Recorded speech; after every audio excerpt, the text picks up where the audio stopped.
ഇത് എയർപോഡിൻ്റെ കേസാണ് കേട്ടോ. ഇപ്പം കൂടുതലായിട്ട് ഇപ്പോൾ എയർപോഡിൻ്റെ ബാറ്ററി പോകുന്നുണ്ട്. അപ്പോൾ അതേമാതിരി തന്നെ ഈ ബാറ്ററി ആദ്യം മാറ്റുന്ന ആൾക്കാരൊക്കെ ചിലപ്പോൾ ഇത് ബാറ്ററി ഊരുന്ന സമയത്ത് ഭയങ്കര ഗമ്മാണ്. അപ്പോൾ അത് കേസ് ഉരുകി പോകാൻ ഒരുപാട് ചാൻസ് ഉണ്ട്. അതേമാതിരി അടിയത്തെ ആ ഒരു സിൽവറിൻ്റെ ആ പെയിൻറ്റ് പോകാനും ഉരുകാനൊക്കെ സാധ്യത ഉണ്ടായതിനെ കൊണ്ട് ഇപ്പോൾ കേസ് ഇപ്പം കൂടുതലായിട്ട് പോകുന്നുണ്ട്. മാർക്കറ്റിലൊന്നും അവൈലബിൾ അല്ല ഈ മോഡൽ. അങ്ങനെ ആരും ചെയ്യുന്നില്ല. സാധനം കിട്ടാത്തതിനെ കൊണ്ടാണോ ഇനിയിപ്പോൾ ഇത് പോകില്ല വിചാരിച്ചിട്ട് എടുക്കാനായിട്ടാണോ എന്നറിയില്ല. എന്തായാലും ഇപ്പോൾ ഇത് എയർപോഡ് 1 2 സപ്പോർട്ടബിളാണ്. പിന്നെ എയർപോഡ് പ്രോൻ്റെ വരുന്നുണ്ട്. പിന്നെ അതേമാതിരി തന്നെ ഇതിൻ്റെ ബാറ്ററി കേസ് വരുന്നുണ്ടല്ലോ, അത് വരുന്നുണ്ട്. പക്ഷെ അതൊന്നും ഞാൻ എടുത്തിട്ടില്ല. ഇതിപ്പോൾ എയർപോഡ് 1 2 ലെഫ്റ്റ് സൈഡും റൈറ്റ് സൈഡും വരുന്ന കേസ് മാത്രം ഇപ്പോൾ വരുന്നുണ്ട്. അത് മാത്രമേ ഇപ്പോൾ സ്റ്റോക്കായിട്ട് എടുത്തിട്ടേ ഉള്ളൂ. അപ്പോൾ അത്യാവശ്യം നല്ല ഫിനിഷിങ്ങും നല്ലൊരു ക്വാളിറ്റിയുള്ള സാധനമാണ്. പ്ലാസ്റ്റിക് തന്നെ. പിന്നെ ഇത് മാറ്റാന്ന് പറഞ്ഞാൽ അത്രയ്ക്കും പണിയാണ്. അപ്പോൾ അതിന് വേണ്ടിയിട്ടുള്ള ടൂളും കാര്യങ്ങളൊക്കെ ഉണ്ട്, ചെറിയ ഇത് അയക്കാനൊക്കെ ഉള്ള.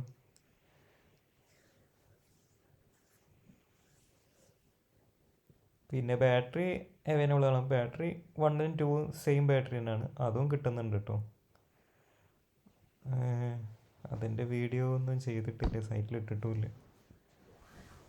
ഇതിപ്പോൾ കുറച്ചായി വന്നു തുടങ്ങിയിട്ട്. പക്ഷെ ഇതിപ്പോൾ ആരൊക്കെ ഇങ്ങനെ ഇത് ഉള്ളത് കാര്യം അറിയാത്തതിനെ കൊണ്ടാണോ എന്നറിയില്ല, എൻക്വയറി കുറവാണ്. അപ്പോൾ അതിനെക്കൊണ്ട് ഒരു വീഡിയോ ആക്കിയിട്ട് ചെയ്യാമെന്ന് വിചാരിച്ചു.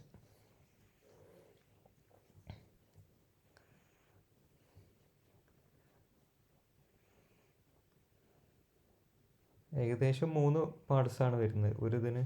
ആ സ്പീക്കറിൻ്റെ റിങ്ങും അടിയിൽ വരുന്ന ആ സിൽവർ കളറുള്ള റിങ്ങും, ആ 3 കൂടി ആയിട്ടാണ് വരുന്നത്. ബാക്കി ഫുള്ള് അതിൻ്റെ പായതിൻ്റെ മുകളിൽ നിന്ന് അയച്ച് ഇതിലേക്ക് ഇടേണ്ടി വരും. കുറച്ച് നല്ല മെനക്കെട്ട പരിപാടിയാണ്. അത്രയ്ക്കും സ്ട്രിപ്പല്ലേ ആ ഗമ്മൊക്കെ വരുന്നത്. ബാറ്ററി വരുമ്പോൾ കുറേ ആൾക്കാർ ഇത് സ്റ്റാർട്ടിങ് ബാറ്ററി വരുന്ന സമയത്ത് കുറേ ആൾക്കാർ ഇത് ഉരുകി പോയിട്ടുണ്ടാവും മിക്കവാറും അടിഭാഗം. അല്ലെങ്കിലും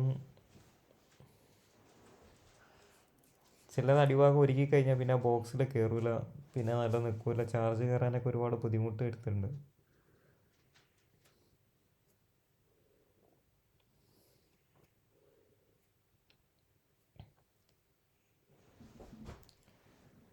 ഇത് മറ്റേ ഹെഡ്സെറ്റ് അയക്കാൻ വേണ്ടി ഉപയോഗിക്കുന്ന ടൂൾ കേട്ടോ. ഇത് കുറേ കാലമായി ഇറങ്ങിയിട്ട്. വീഡിയോ കിട്ടിയിരുന്നു, സ്റ്റോക്ക് ഔട്ടായിരുന്നു. ഇപ്പോൾ ഒരു പീസ് കിട്ടിയിരിക്കണം.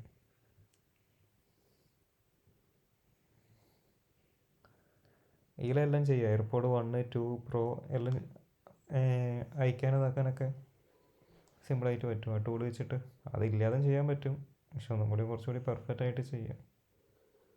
ഞാൻ ആ സ്പീക്കർ അതിൻ്റെ മുകളിൽ ഇട്ടതിൻ്റെ ശേഷം ഊരാൻ കഴിയുന്നില്ല, നല്ല ടൈറ്റായി പോയി. പിന്നെ തിരിച്ച് വെച്ചിട്ട് ഊരേണ്ടി വരും. അതിൻ്റെ മുകളിൽ അടിഭാഗം വെച്ചിട്ട് പിന്നെ ഞാൻ ഊരിയില്ലത്, അങ്ങനെ തന്നെ ഇട്ട്. നല്ല ടൈറ്റാട്ടോ. ലോക്കായി കഴിഞ്ഞിട്ടുണ്ടെങ്കിൽ കറക്റ്റ് ഫിറ്റിംഗ് ആണ്. അങ്ങനെ ഫിറ്റ് ആവാത്തൊരു പ്രശ്നമൊന്നുമില്ല. ആ സ്പീക്കറിൻ്റെ റിങ്ങൊക്കെ പിന്നെ ഇനി വെറുതെ പിടിച്ച് വലിച്ച് പൊട്ടിക്കണ്ടല്ലോ വിചാരിച്ചിട്ട് അങ്ങനെ തന്നെ വെച്ചു.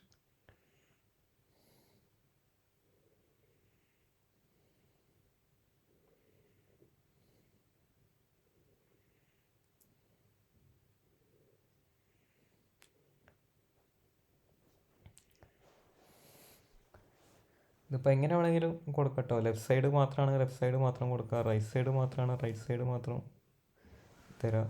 രണ്ടും ലെഫ്റ്റും റൈറ്റും കൂടി എടുക്കണം നിർബന്ധമില്ല. പക്ഷെ സാധനം ഇത് പർച്ചേസ് ചെയ്യുമ്പോൾ ലെഫ്റ്റും റൈറ്റും എല്ലാം എടുത്താൽ തന്നെ അവർ തരുള്ളൂ. ഇത്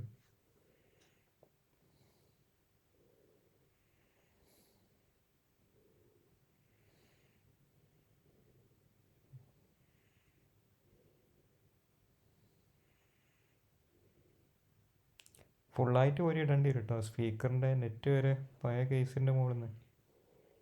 ഇത് ഫോട്ടോ ജസ്റ്റ് ഒരു കാലി ബോക്സ് മാത്രമേ, കേസ് മാത്രമായിട്ട് തന്നെ ഉള്ളു.